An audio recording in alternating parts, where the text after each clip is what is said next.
Всем привет. А, так ты же сказал, что ничего говорить не будешь. Ну, как не буду? Надо же сказать что-то.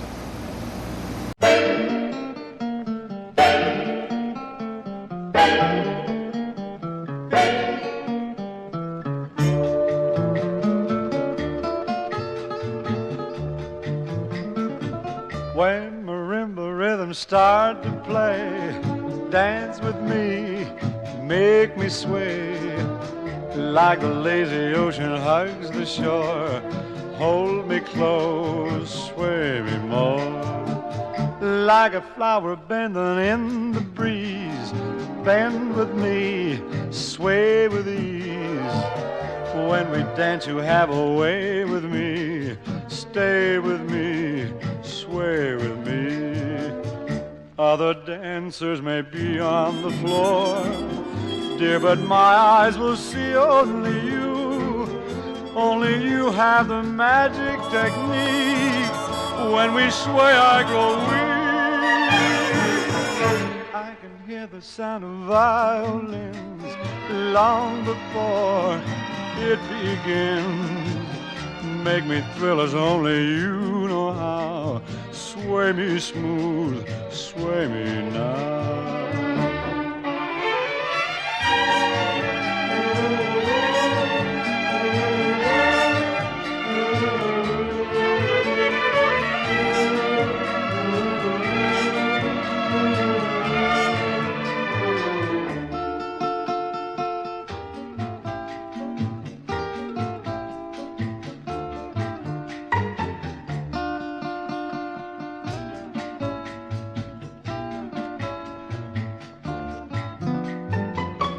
Other dancers may be on the floor, dear, but my eyes will see only you.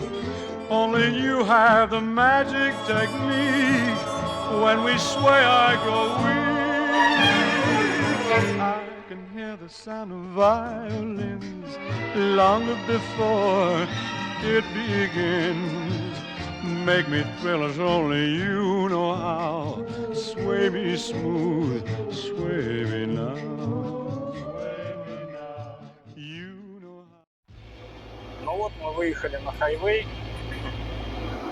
Едем вместе с потоком.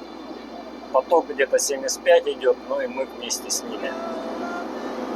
В принципе, машина рулится. Вот я отпускаю руль, он просто едет по выбранной траектории, поскольку тут дорога немножко завалена, вот он бывает вправо.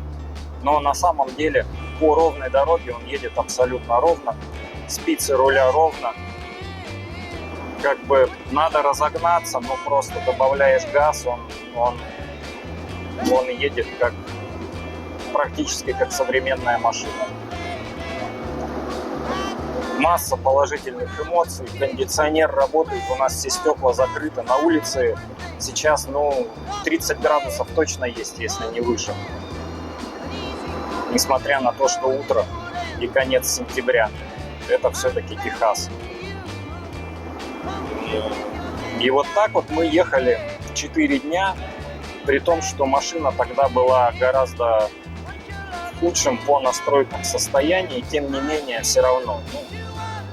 На дороге она себя вела точно так же. Мотор был немного потупее, расход топлива, соответственно, наверное, чуть-чуть побольше надо будет замерить. Но в остальном никакого дискомфорта вообще не испытывали. И это крайне важно, что в 1953 году делали машины такие, на которых уже очень долго можно проводить время за рулем. Вот 75, сейчас 80. И как бы он разгоняется, вот 85 уже практически.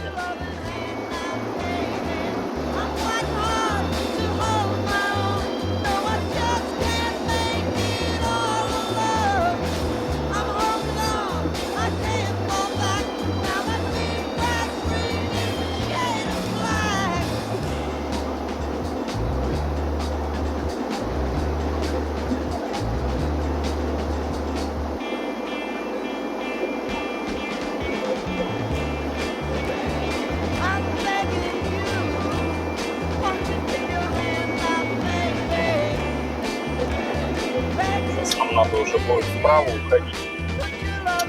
Поэтому я перестраиваюсь.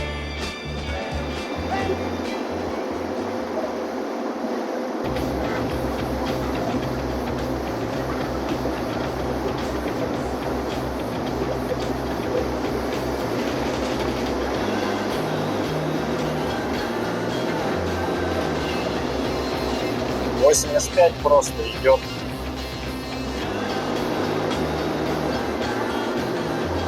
И там еще под педалью места очень много.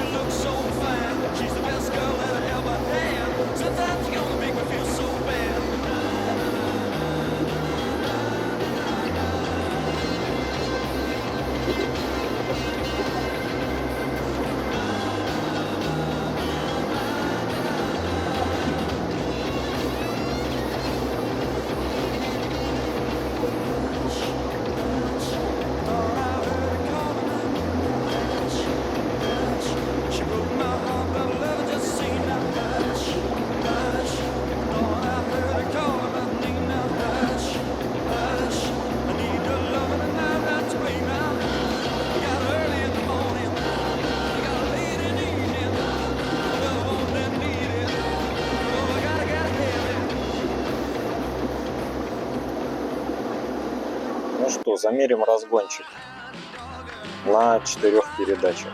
Стоим. Раз, два, три. Поехали.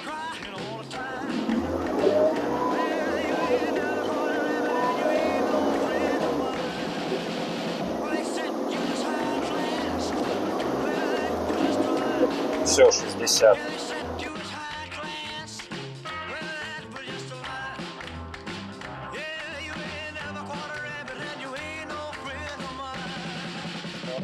Внимание, поехали.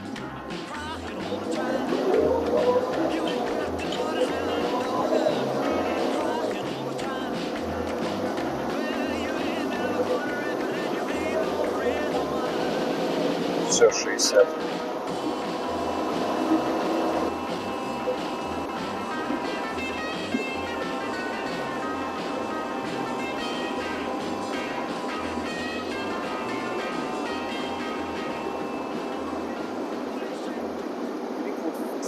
Special — это удлиненная база 130 дюймов против 124, кажется, или 123 у обычных машин. У него также большая длина. Из-за этого пропорции, ну, как мне кажется, более рационально подобраны, потому что у обычных моделей у них как бы капот длинный, потом салон, потом... Причем салон тоже укороченный немножко получается, и укороченный багажник. Здесь он как бы более такой стремительный, что конечно, положительно сказывается на внешнем восприятии. Вообще, Cadillac 53 года – это последний рестайл модели 50 года.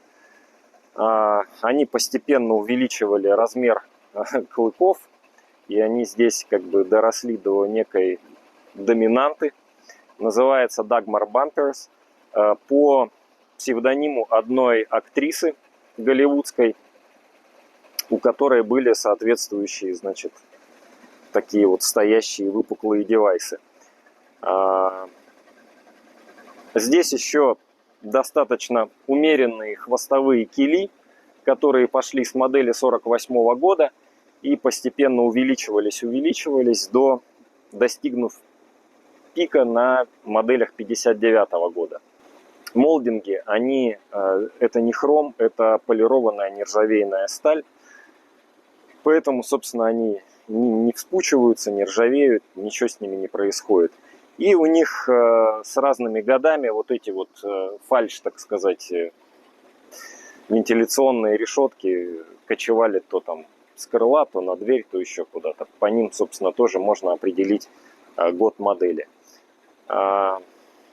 Вот эти вот ушки — это характерная черта моделей, у которых был заводской кондиционер. Здесь он стоит. Это достаточно редкая опция, потому что по статистике меньше 1% машин 1953 году были укомплектованы кондиционерами. Кондиционер стоил дорого, примерно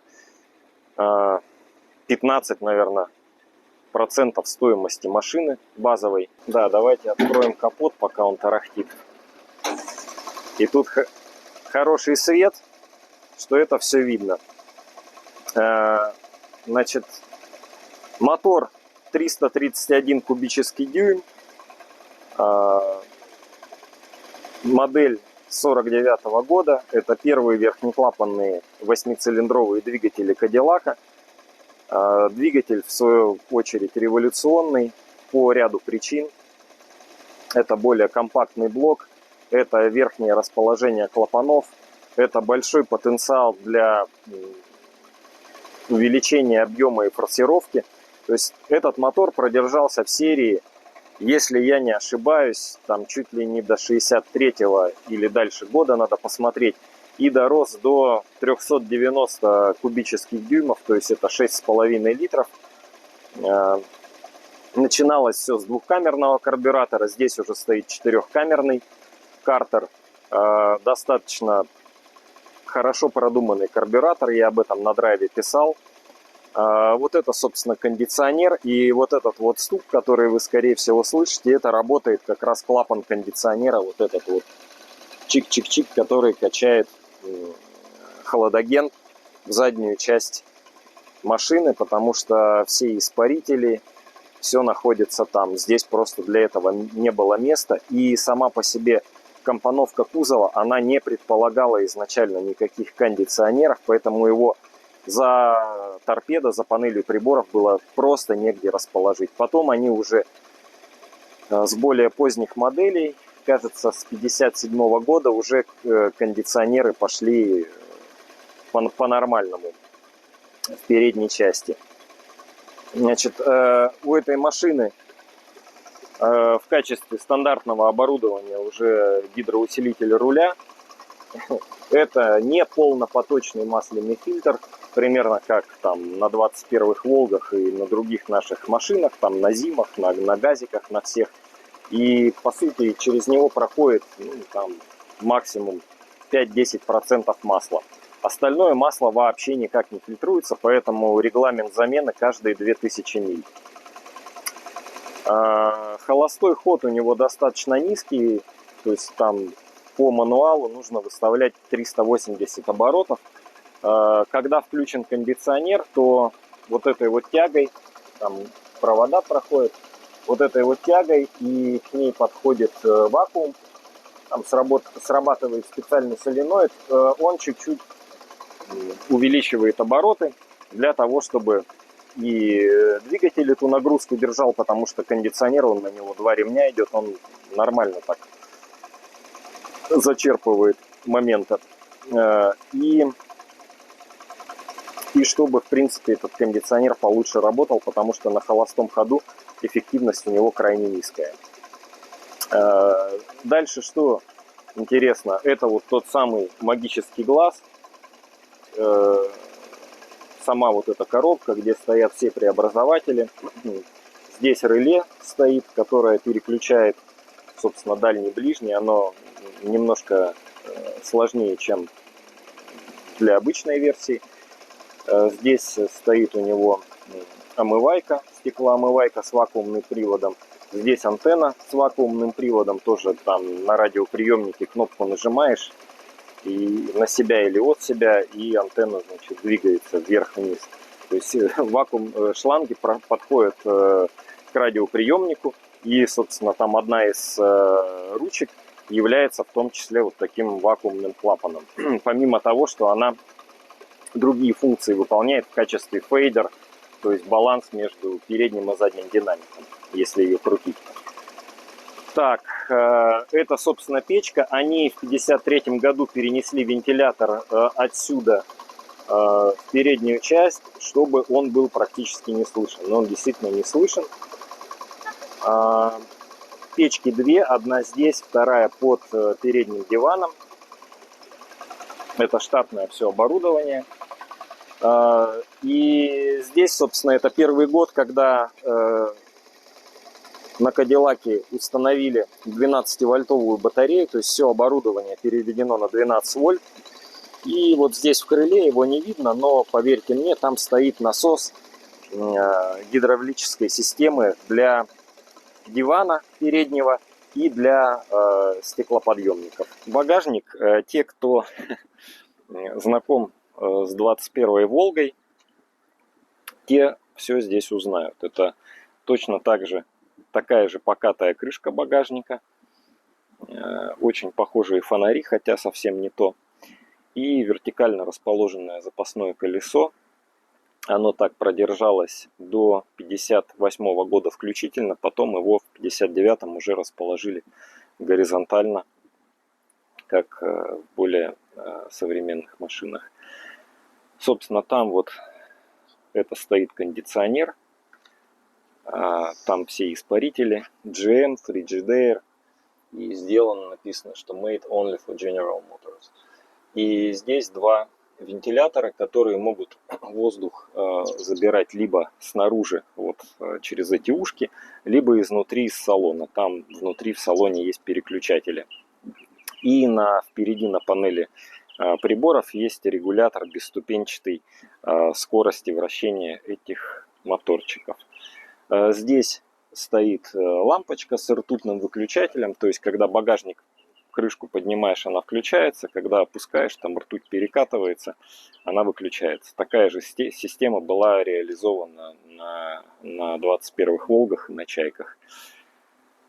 Домкрат, все точно так же. Вот инструкция вставляется под бампер, то есть здесь вы все знакомое.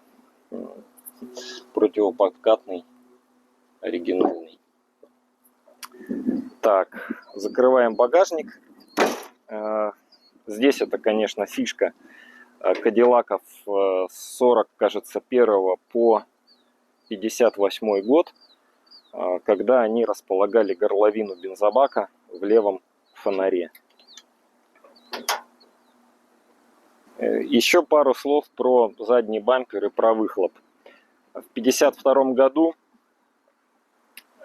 выхлоп сделали раздвоенным, полностью независимым, то есть левая, правая, это повысило немного мощность.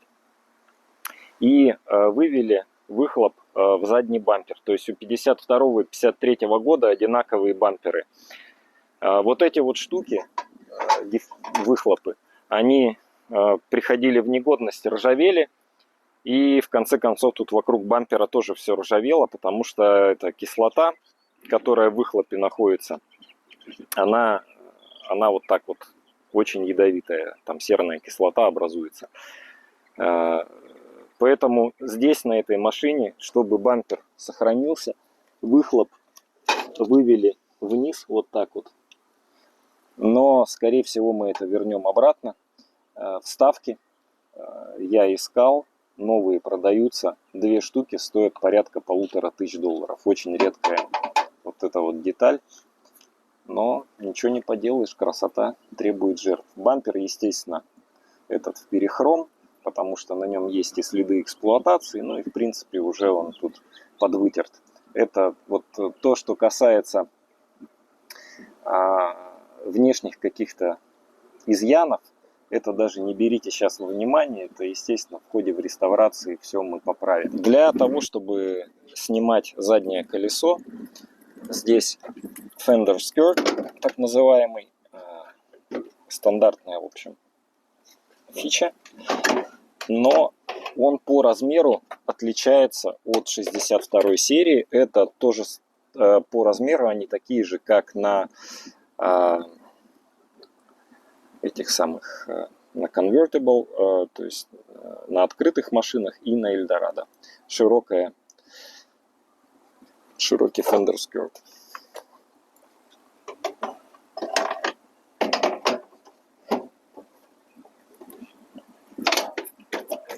Несколько слов про салон. Во-первых, двери.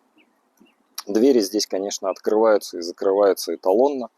То есть, ну, я не знаю, это просто, это можно весь день ее открывать, закрывать и слушать этот звук. Дверь сама по себе толстая, и если вы обратите внимание, то петли сделаны так, что дверь при открывании, она как бы поднимается вверх. Вот, Юр, сними вдоль машины. То есть вот она. Поэтому, когда мы ее отпускаем, и она сходит с упора, она просто под своим весом закрывается. Внутренняя обивка на 60-й серии, на Флитвуде, она отличается от обычной вот этими подлокотниками. Ручки такие же, как на Эльдорадо стоят, естественно. Автоматические стеклоподъемники с приводом. Пепельницы, которые расположены у каждого пассажира в двери с прикуривателем. Потому что на обычных машинах пепельница была посередине, там, где у нас вот та корона. Здесь форточки, которые, в принципе, так вот открываются, вентилируются. И вот это вот короба как раз прозрачный для того, чтобы воздух от кондиционера шел под крышу. Мы там из салона снимем, как это распределение происходит. Вот здесь вот open, close. Open это значит приток открыт. Если так вот делаем closed, то значит забор идет воздуха изнутри, из салона, через ту решетку, которая одна часть является динамиком радиоприемника, а через вторую забор воздуха. Места здесь сзади, ну, я не знаю, очень много, ногу на ногу можно закидывать, все себя здесь будут чувствовать вполне себе вольготно. Посередине есть подлокотник. Сейчас я его достану. Подлокотник, обивка. Ну, в общем, едем дальше. Передняя дверь. Здесь сохранились еще, я тоже их фотографировал, наклейки с предыдущих техобслуживаний машины, там из 60-х, из 70-х годов еще. Здесь лейбл, это, собственно, ВИН-номер, по сути. Форточки, передние форточки здесь с ручным приводом. Открываются, закрываются, и можно их так вот запереть. Стеклоподъемники с гидравлическим приводом. Все открывается, поднимается. Поворотники с автоматическим сбросом работают просто как швейцарские часы. В этой машине они улучшили систему отопления. Есть 4 ручки, температура, хитер, блоуэр, это регулятор оборотов моторчика, вентилятора и вентиляция салона естественная. Значит, вот этой вот температурой она как раз действует на термостат. Выставляешь ту температуру, которую тебе надо. Если на максимум поставить, то по сути термостат отключается. Всегда вся горячая вода будет идти через печку. Но в обычной ситуации выставляешь какую-то температуру, и он поддерживает эту температуру в салоне не в системе отопления, то есть не то, что он там он именно регулирует краном. В салоне стало жарко, он кран прикрыл, в салоне похолодало, он кран этот открыл. Ручной тормоз стояночный расположен так же, как на Волгах, на Чайках, слева. Даже рукоятка, ну, чуть ли не один в один. Это фары. Потом я вечером еще покажем, как работает вот этот вот магический глаз с переключением дальнего на ближний. Очень интересная такая история. И он работает, хотя все на лампах, никакой электроники. Здесь у него управление стеклоочистителем и омывателем, вот эта вот кнопка. Противотуманными фарами управление. А на кабриолетах этой кнопкой поднималась крыша. То есть гидравлическая система, она действовала также и на крышу. Здесь у нас справа прикуриватель, который работает. Радиоприемник, вот это вот как раз я говорил, если есть вакуум, подъем-опускание антенны. Влево-вправо крутим, это баланс между передним и задним динамиком. Tone — это регулировка высоких-низких частот. Здесь включение и громкость, и переключение чувствительности станций. Пепельница, пульт управления кондиционером. С ним все просто. Это управление скоростью левого и правого вентилятора от минимума до максимума. Здесь он просто выключен, включен. Либо можно включить просто вентиляцию салона без подачи хладагента в испаритель. И это регулировка, собственно, температуры. Левая и правая ручка – это естественный приток в нижнюю часть салона. Можно вот этим воздухом управлять, но на скорости достаточно удобно. Открываешь, и такая прям очень активная вентиляция. Часы, которые с электроподзаводом, то есть это механические часы, у которых есть электромагнитная заводилка, она срабатывает каждые 5 минут где-то. Точно такая же схема на волговских часах, на чайковских. Ну, понятно, откуда она появилась. Бардачок с подсветкой, выключатель подсветки. Бардачок как бардачок. В нем там лежит инструкция, всякие разные артефакты еще из прошлой жизни. Тут вон биловские эти самые страховки, регистрации машины. Что еще? Да, вот эти вот лампочки. При открытии передних дверей верхний плафон не загорается, загораются только штурманские 2 лампочки. Их можно включить принудительно вот этим выключателем. Ну, если в дороге нужно посмотреть, это map lamps, так сказать. Но при открытии передних дверей верхний плафон не загорается, соответственно, задним пассажирам он не мешает, не слепит. Верхний плафон загорается только когда открываются задние двери. В остальном здесь все как обычно. Зеркало имеет 2 положения: день-ночь. Все работает. Значит, солнцезащитные козырьки имеют вот такую вот функцию выдвижения. Естественно, она вот так вот еще делается. Так. От редкого использования. И вот здесь вот мы видим как раз дефлекторы системы кондиционирования, которые ты можешь направлять на себя. Вот их 4 штуки для каждого пассажира. Ну что, наверное, все. Вот те вот кнопки переключения. Значит, нижняя кнопка – это включение, либо в ручном режиме будут фары включаться, либо при помощи магического глаза.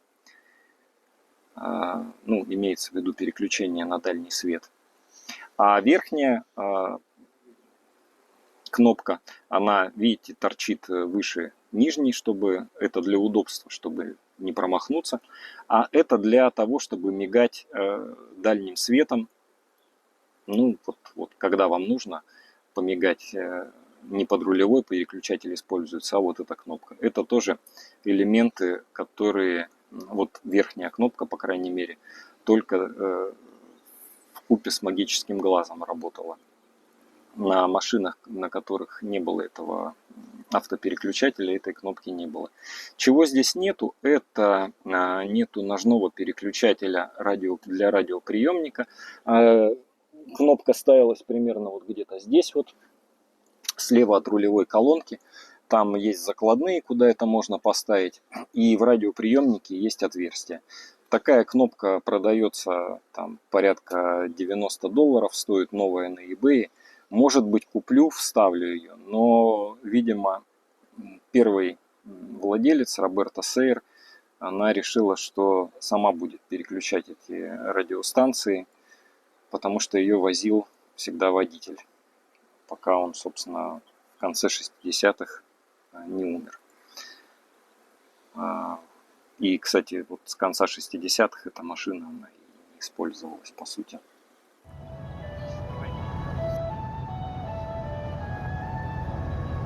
Что, поехали? Вечер, едем с пляжа. Подсветка горит. Играет какая-то классическая музычка на средних волнах. Но вот будет еще потемнее, у нас включится дальний свет, и покажем, как он автоматически переключает с дальнего на ближнего сам. А так, в общем, супер подсветка, и радио, и часы, и панель приборов. В Мотор-Тренде писали, что плохо, что не сделали подсветку регуляторов печки. Но не все сразу.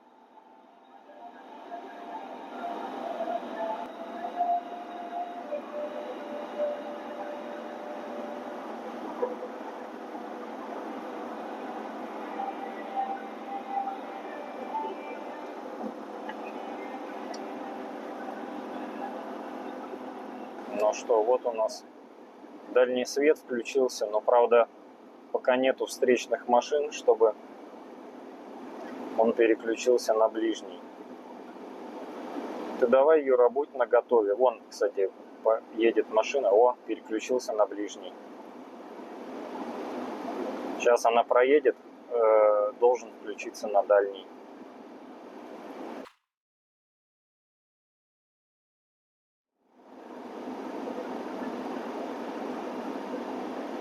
Опа, дальний.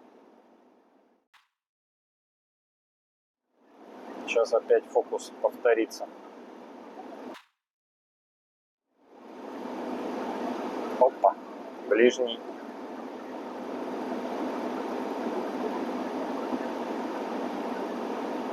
Фонари ему мешают. О, дальний.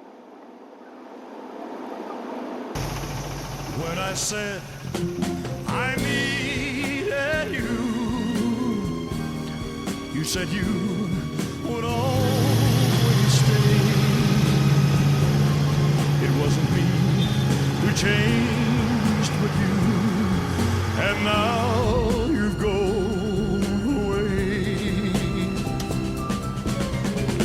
Oh, don't you know that now you're gone, and I'm left here on my own. Now I have to follow you and beg you to come home. Ну что, несколько финальных слов. Во-первых, наверное, почему купили именно эту машину, почему ее искали и почему 53-й год. Ну, во-первых, Кадиллак я хотел очень давно, еще с 90-х. 53-й год, он примечателен несколькими вещами. Во-первых, просто если посмотреть, то в этом году General Motors внедрил несколько таких очень классных вещей в Кадиллак, которые потом, в общем, определили некую моду в автоиндустрии. То есть это и кондиционер, это и автоматический переключатель света, не говоря уже о том, что это вот первые машины с двойным независимым выхлопом. Ну и, в общем, собственно, все вот современные решения, которые потом на протяжении десятилетий были внедрены другими автопроизводителями, они вот на этой машине появились. На этой и там на пару лет позже. 53-й год – это последний рестайловый год, модель 50-го года, которая мне очень нравится внешне. И в 53-м году она, конечно, достигла апогея по, так сказать, дизайну, развитию и все остальному. В 54-м они уже перешли немножко на другую архитектуру, стали, значит, панорамные стекла, там крылья поднялись, ну и все остальное. Вот, это уже немножко не то. Вот. Ну и тут есть некий символизм, конечно. 53-й год – это год рождения моих родителей. И очень вообще так вот интересно воспринимать, что мои родители, которых я, в общем, ну, считаю жившими вечно и живущими вечно. И вот эта машина, они ровесники, не говоря уже вообще о том, что, чем примечателен, в принципе, 53-й год. Вот. Ну и, наверное, заканчивая вообще это видео, этот обзор, надо сказать, что наша история с этим Кадиллаком, я надеюсь, только начинается. Несмотря на то, что там и в комментариях, и на драйве, и везде пишут: ой, какая машина, какая что. С ним предстоит еще очень и очень много работы, чтобы его довести до того состояния, в котором уже я могу сказать: да, вот эта машина, вот это вот то, что я хотел. Тем не менее, как заготовка, это прекраснейший вариант. Найти такую было крайне сложно, но мы это сделали. Вот. Ну и, конечно, сам по себе факт, что мы приехали за машиной, которая не ездила очень долго, просто сели в нее. И 2 с лишним тысячи миль проехали в достаточно жестком темпе даже для современной машины. То есть проходя там по 500 с лишним миль в день по горным дорогам. И эта машина ни разу не сломалась. Вообще никаких не было с ней технических проблем. Это говорит о многом. Это говорит и о качестве. И на самом деле это еще говорит о том, что эргономика этой машины, она в общем, уже очень похожа на современную, потому что, на машине 30-х годов я бы вряд ли смог проводить столько времени за рулем, а на этой спокойно абсолютно. Вот. Единственное, о чем мы жалели с Юркой, когда ехали, это то, что нет круиз-контроля, что весь день приходилось ногой давить на газ. А в остальном, история только начинается. Ребята, спасибо за внимание. Пишите комментарии, пишите вопросы. Всем отвечу.